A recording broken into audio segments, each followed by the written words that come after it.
to conform to a standard of beauty that isn't your own.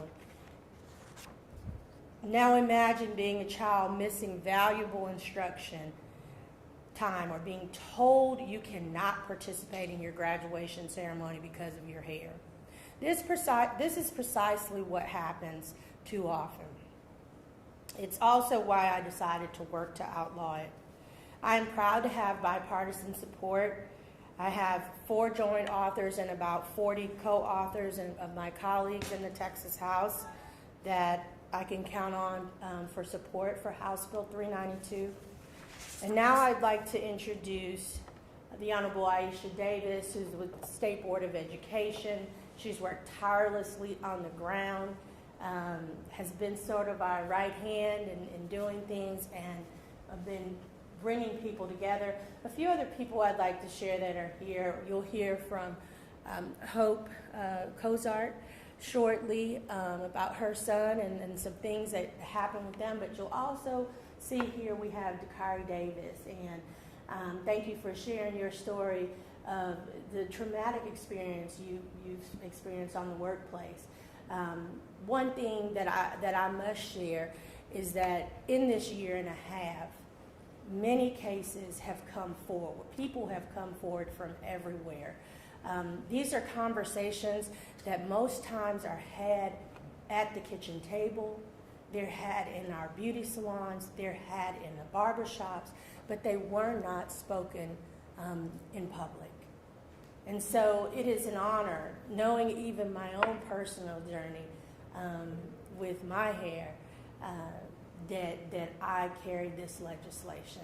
I often say that I got my hair relaxed with the perm when I was 8 years old, and so that is the only way I knew how to groom my hair. And that was putting harsh chemicals on my hair. But I am now completely natural, and it is a proud moment. I think my hair is more beautiful now than it was when it was relaxed. Last session, I was truly fried. I wasn't dyed, but I was fried. And I think it is the best presentation of myself because it is, as I said before, my true authenticity. So, Aisha, if you will, you have the floor. Thank you. Good morning. My name is Aisha Davis, and I'm a member of the Texas State Board of Education. I represent District 13, which is Dallas and Tarrant counties. I first want to thank you, Representative Bowers, for being courageous enough to bring this legislation before the House. It's so important that we do each and everything we can to protect students and make sure they have the opportunity to be in a classroom learning. And thank you, Representative Reynolds and everybody else who signed on to support this bill to make sure that our students can stay in the classroom. Before I ran for the State Board of Education, I was a teacher. I was a science teacher, and I loved it. I taught high school science. And we did something exciting each and every day to prepare my students for STEM. So if you miss one day out of my class, you miss something very valuable. If you miss 2 days out of my class, you miss something that's going to really prepare you for the future. So we have students who are coming to school who are excited to learn and who are ready, but they're being put in in-school suspension because of their hair. So they don't get to come to my class and see the amazing things we're going to do in physics today. They don't get to learn all the new things about biology. They have to sit in a room by themselves and do a worksheet. How is that improving outcomes for our students? How is that telling our students we care about their education? We want to make sure that they can do whatever they want to do when they grow up. The Crown Act is a piece of legislation that's going to protect our students and make sure they stay right in that classroom. It's one of the most important bills in education this legislative session. We started this work well over a year ago because a 5-year-old, a kindergartner, was placed in ISS because his hair grew long. So his very, very first image of school will be sitting in a room all by himself simply because of his hair. And he loves his hair, so he doesn't understand why he's being punished. And to be honest, I don't understand it either.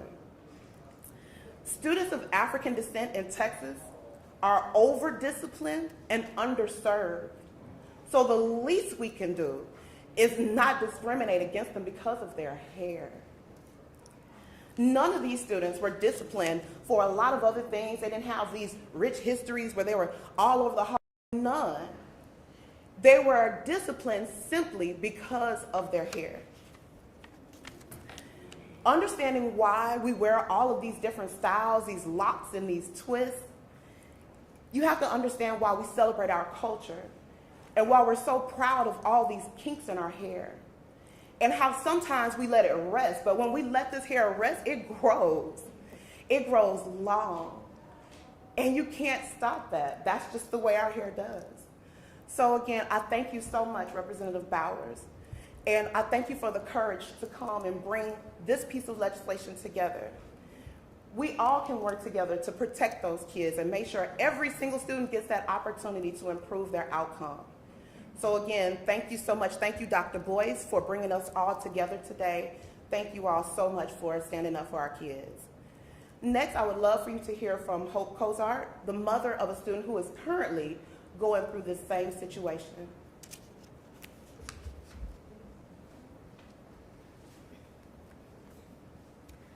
Good morning. I'm Hope Cozart. I'm here to express from a parent's perspective as to why the Crown Act is so important. My son Maddox was put in school suspension for 11 days, all because of his hairstyle. 11 days of being pulled out of class and away from his peers. 11 days of being examined by multiple educators and deemed inappropriate to attend class with his peers. I even tried different hairstyles to appease them with little to no luck. In the past month, we've only had one hairstyle approved, and it was because, I quote, "it laid down." As of yesterday, my son was given lunch detention all because his hair wasn't laid down. We are currently still working towards change at our school and its outdated dress code, but we all know how reluctant Texas can be to change.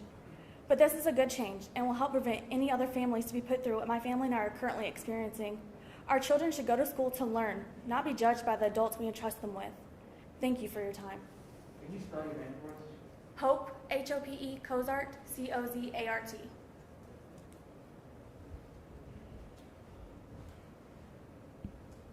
Thank you. Thank you, Hope, and thank you, Maddox, for your strength and your courage.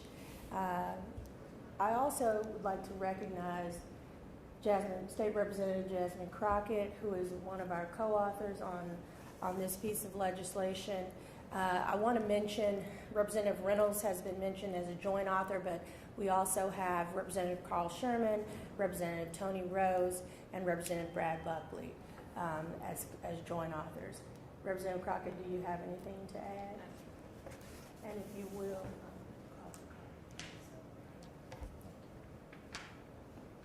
Thank you so much for being here. I am the lowly freshman, and you know what? I came to Austin with this audacious idea that I was going to bring about change, especially for those in the African American community. My district is a majority minority district. And so representing that type of district and seeing these types of discrimination, frankly, is what I would sit down here to fight. You know, people are thinking of civil rights right now and they think of police brutality. But the reality is that everything that you've heard this morning outlines why we need more fighters in this system, not just on the outside fighting in, but we need people on the inside. Because this is a civil rights issue. We're talking about children that don't have the right to get an education, all because of the way that their hair grows. That doesn't make sense. And what's even more frustrating is that this piece of legislation was filed early on in the session, and it was filed by a number of members, yet we've yet to have a hearing on it.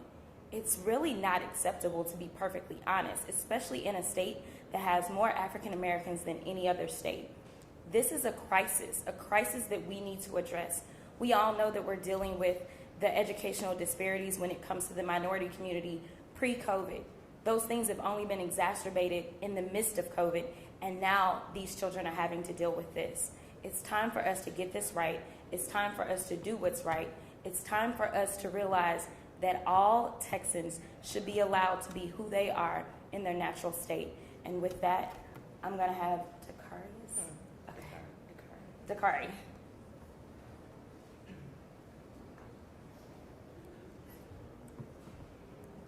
Good morning, everyone. My name is Dakari Davis, and I want to thank Ms. Bowers for everything you're doing.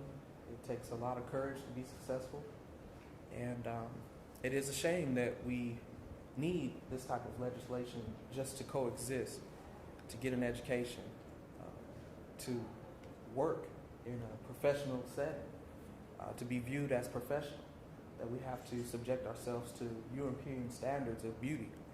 And I think that it is truly unfortunate and unacceptable. And that's something that we have to stand up against.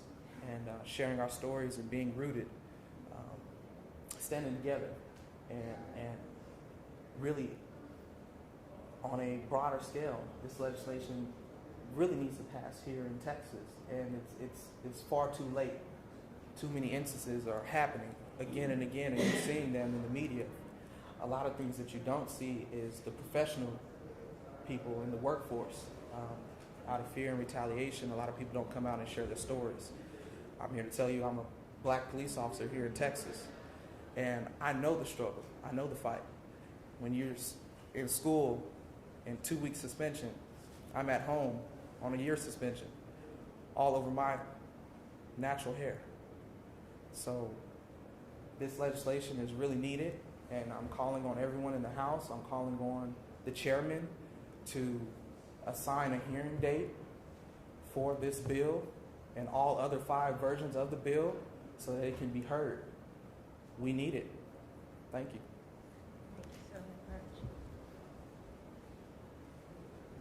Thank you, Dakari.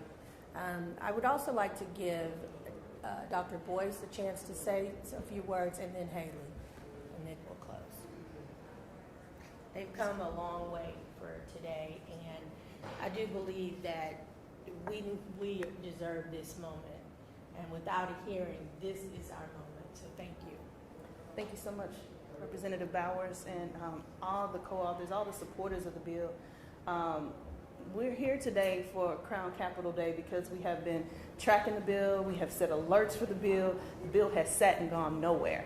And so we're here today to visit with representatives, to tell them why it matters, to hear the stories of people being affected in the workplace.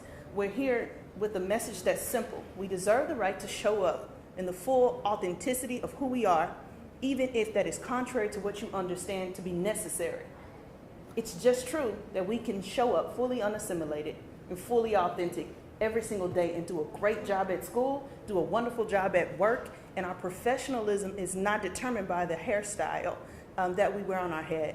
And so, again, thank you. I won't take up too much time. Y'all have all beautifully laid out the case for why the bill is important. I'm just here to say that we're here today to ask, to share the stories, to tell people that are otherwise turning a blind eye, to look, to listen, to hear, and to act, so that we can protect not only students in schools, which is of the utmost importance, but also for people in the workplace and for the future of our state, to send a message to students that aren't in schools yet, to my daughter that's 2 years old, that you can show up and your character is going to be judged, not what you look like. And so thank y'all again for being here. And now I'll call Haley Taylor Slits. Miss Tarrant County. Yes. Good morning. Hello.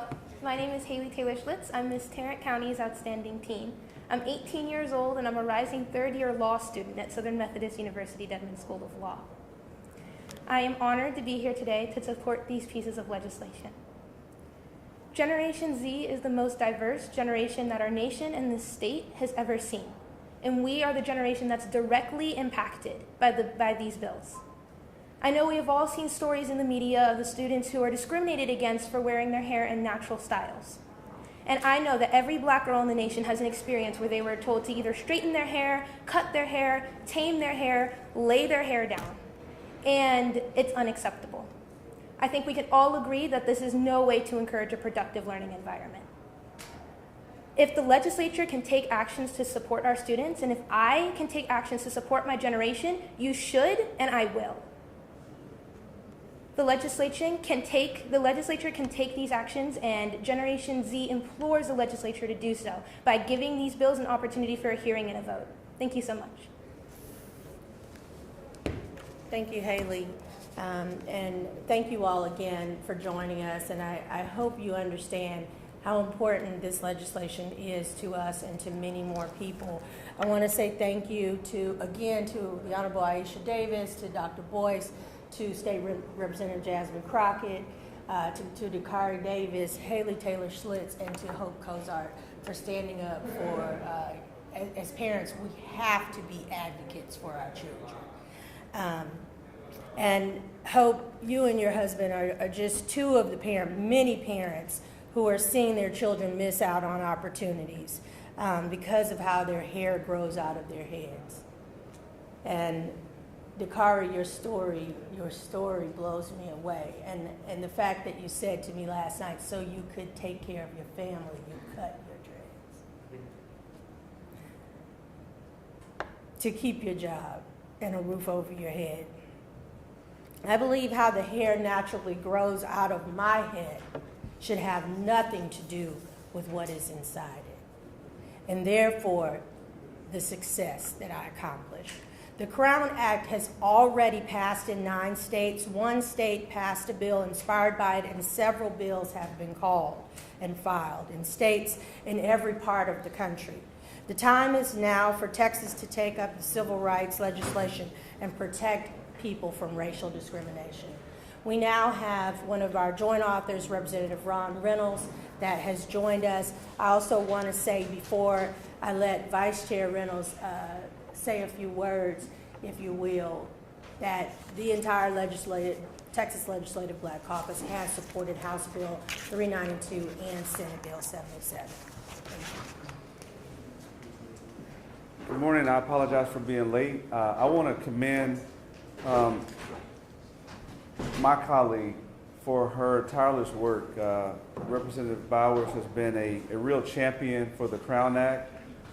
In fact, I recall when a young man, DeAndre Arnold, reached out to me from the Barbers Hill High School. One of the first persons I talked to was Representative Bowers, and also Representative Carl Sherman, who's here. And we came together collectively. The Texas Legislative Black Caucus came together, and we galvanized, and we came together at Texas Southern University to really talk about our stance against hair discrimination in this state. And we've been working tirelessly ever since, but I just want to publicly commend you for your diligence, for your perseverance, for bringing stakeholders together, for working with the National Crown Coalition. And here we are today. And I believe, there she is, our chair, Nicole Collier, the chair of the Texas Legislative Black Caucus. We have made it very clear that this is one of our top legislative priorities. We want to make sure that Texas moves in the right direction. There are many things that, for example, students should be focused on, but their hair shouldn't be one of them. And I believe that the time is right to change this law in Texas, and I believe that Representative Bowers has an excellent bill that has bipartisan support. So there is no reason why we cannot advance this bill and pass this bill this session. Texas is unique in that we only meet every 2 years. Every 2 years. So if we don't get it done during the 87th legislative session, then we have to wait 2 years down the road unless Governor Abbott adds this to the call of a special session. That's very unlikely. So the time is now, and I want to thank all of the stakeholders that have traveled and traversed the state to assemble here on your Texas state capitol to demand that this law changes this session. We can't kick this can down the road. The time to act is now. In this age of social justice, there is a consciousness that has been that we're all here today to stand on the right side of history to say Texas is time to come into compliance like other states have and pass the Crown Act today. So thank you, Representative Bowers. Thank you, Representative Sherman, all the other joint authors that have authored this legislation, all the co-authors. I know all the Texas Legislative Black Caucus have signed on to this piece of legislation, and we're all standing in solidarity, asking for a hearing in the State Affairs Committee, and that bill be voted out so it can get on the floor and we can get it over to the Senate. Thank you. Chair Collier, would you like to say anything? Okay, thank you. And thank you again, as Representative Reynolds said, for the other members of the Texas Legislative Black Caucus. We have Vice Chair Barbara Gervin Hawkins as well here with us. And we'd like to open it up for a couple of questions. We don't have much time, and we do have to release the room. So if there are any questions, we'll take them now. Yes? Hi, my husband, AP. I think, like, a lot of times we're talking about this, but we've left this open so much to interpretation, whether it's by our schools or our jobs. Why is it hurtful to leave this open to interpretation? I know you've touched on it briefly, but when people that don't experience, like, natural hair have to write legislation, why is that hurtful? Why is it? Give me the question. Why is it hurtful for, people that don't have natural hair to be writing policies for kids out here? Well, thank you for that, and thank you for that question. When we started this process, we knew that it would be a lot of education and awareness that we had to bring to light, and we are still within that process. And I do believe, with my own personal journey, and many of us standing here have our own story, that it is necessary that we are at the table when these decisions are made, when these policies are written, because we have these experiences, whether they're our own or within our families. Can I add to that? Yes. That's a great question. And I think that one of the concerns that we have is that it's been so subjective. Yeah. For so long, African Americans have had to conform to society. Our hair tends to be naturally curly, but yet in order to make other people feel comfortable, we straighten our hair. Why do we have to do that? We are comfortable the way we are, and so we should be entitled to. We should not be judged. We should not be looked upon poorly because we decide to wear our hair in the natural state. This goes back to the slavery days when we had to try to conform to meet with what other people felt was acceptable. We are accepting ourselves, and that's what this bill is doing. We say we love ourselves, we love our skin color, and we love our hair. And so it's just like also in the 60s. You remember in the 60s where people had long hair and that was frowned upon, especially with men, frowned upon, but then that's their choice, that's their prerogative. And the same thing with our hair. If we decide that we want to have our hair natural, then that's our prerogative, and we should have that right. We should have that protected right, and it should not be used to penalize us or to harm us, and especially with our black men who already struggle to try to make ends meet and to get ahead. This should be not another form of disenfranchisement used against them. And so that's why we're standing here today, to say we're taking that away. We're going to take away that option because obviously you can't be trusted with it. And we need to do it at the state level to make sure that we have uniform model policy that sets it very clear that I can wear my hair the way I want to and not be penalized. Thank you. Thank you, Chair Collier. And I want to clarify that this is not about length. It is about protective styles and texture. So we want to make sure that that is clear because there's a lot of confusion when it comes to length of hair and at the shoulder. Oh, yeah, no, I'm so sorry, yeah. No, I just want to make sure that's clear because we have that all the time. Okay. Barbara Gervin Hawkins, Representative. Thank you, and thank you. And again, that was a great question. I think that is the question. One of the things that we have to be mindful of, particularly with our children, as an educator, a previous educator, pride, confidence, and all of that plays a role in growth. And so if you always feel you're inferior, what happens to you in any setting, be it school and or a job? So we've got to look at the statistics that shows African American children don't perform well in school. Well, it's some of the issues dealing with the lack of confidence and pride in terms of who you are. So the Crown Act represents something more than just a hairdo, okay? It represents a mentality. Right. It represents a sense of pride to be able to be creative. You look at all the African American folks in this room, our hair is different.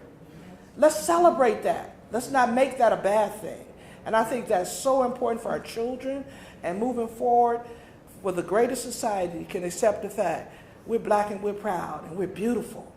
And we want to continue to promote that with our children so they can have the level of confidence they need to be successful. Thank you. Thank you.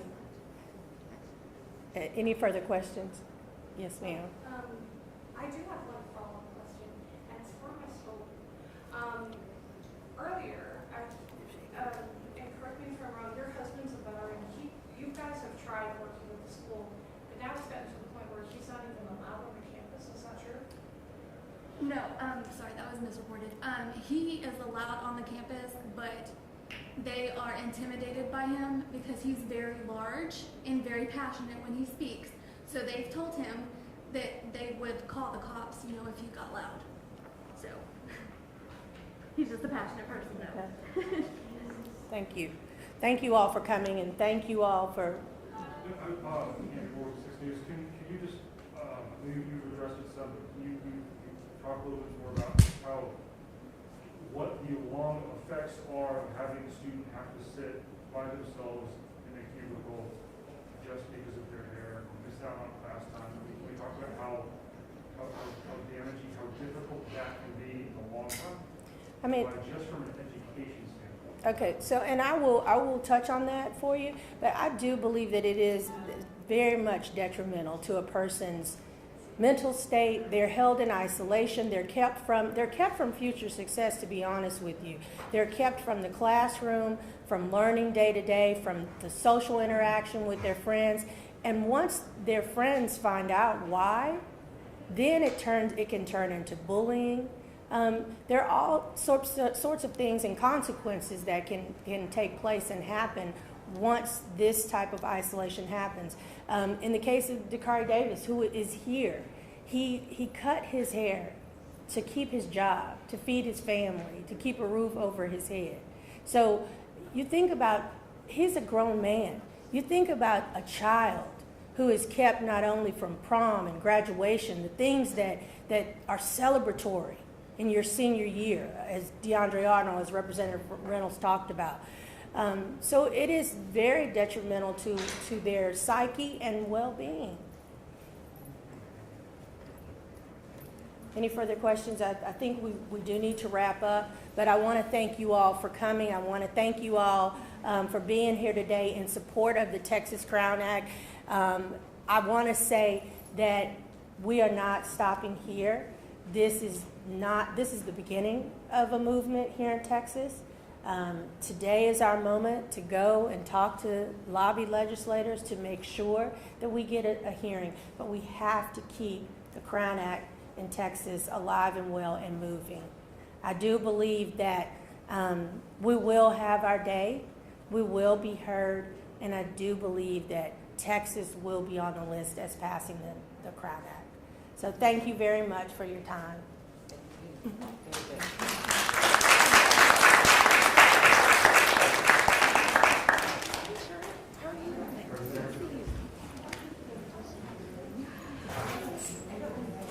And for anybody who's here for the NAACP press conference, we're about to start that momentarily.